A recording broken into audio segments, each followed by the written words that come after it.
So to continue, it was the Feast of Sukkot, or Feast of Tabernacles. Jesus was in the temple and he was teaching.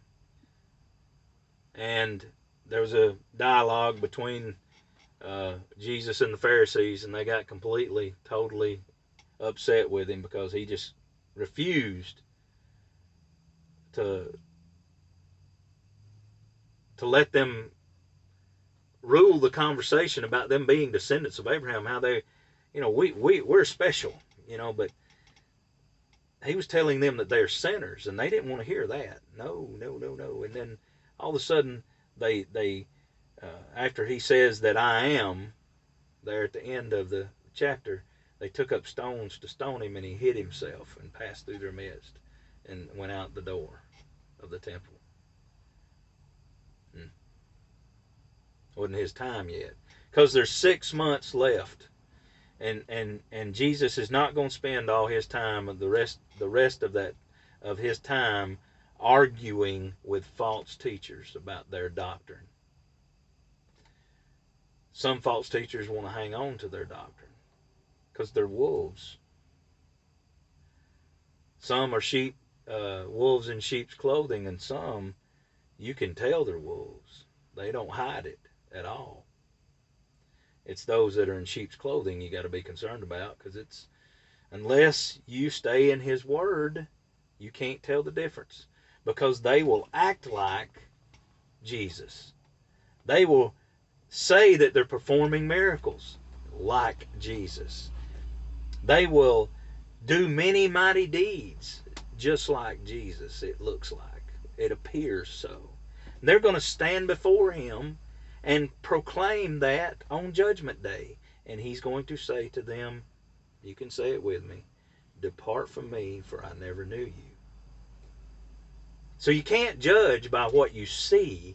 You can only judge by the word. Because they're out there and they're claiming they're doing miracles. They're claiming they're laying hands on the sick and they're recovering. They're claiming that they're healing eyes that are blind.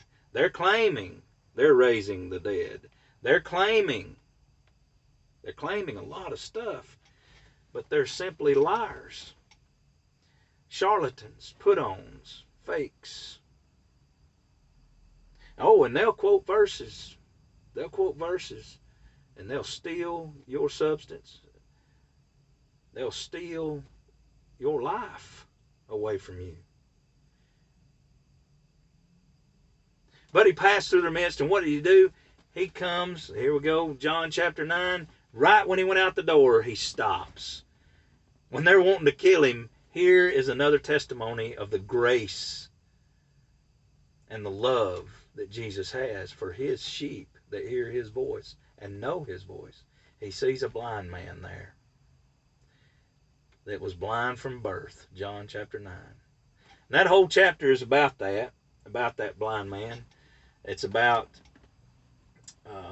people seeing this miracle, and then the response of the people, and they take him to the Pharisees and so on and so forth. There's an investigation, and they already had their conclusion, but they call it, they're investigating, but they've already got their mind made up. Oh, he's a sinner. Oh, he has a demon.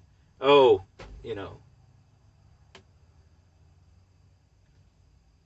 But in Matthew, well, let me say this. Jesus sees the blind man, and he's blind from birth, and he's at the temple. In Matthew 21:14, I believe it is, there's an example of the blind and the lame that came to him in the temple, and he healed them. So you might ask, well, why is this blind man at the temple? Why are all these sick people at the temple? Why are all these beggars, at the temple? Well, you can understand why they would be at the temple. That's where beggars go, people that are begging for help and alms and, money or whatever, needing help. They're going to go where the crowds are, and that's where the crowd is. It's the Feast of Sukkot, Feast of Tabernacles. That's where the crowd is. And there's safety there, because these are mostly people that are devout people. There's no robbers there, with the exception of the robbers that are in the temple.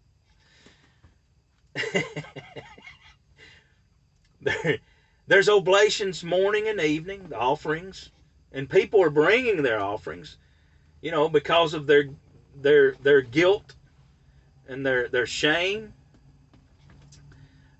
because they're trying to earn salvation. They've been told that you have to do this in order to stay in good standing. And I mean, when you go to the temple, you better be ready to give when you come to the temple, right? Because that's what you do.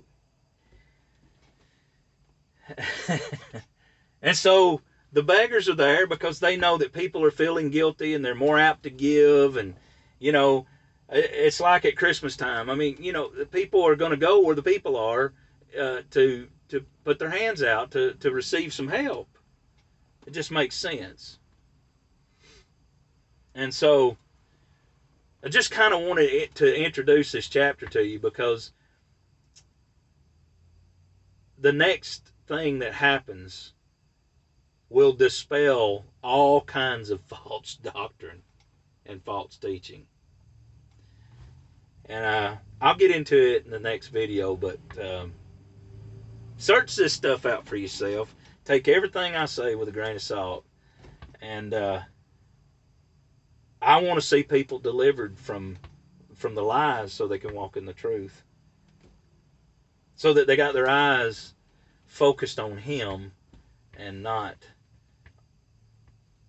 on the false. We want real, right? We want truth. We want to abide in truth and continue in His Word. Anyway, like I said, take it with a grain of salt, and remember to give to the widows, the orphans, and the poor. They're not trying to eat your substance at all. They need your help. Love you.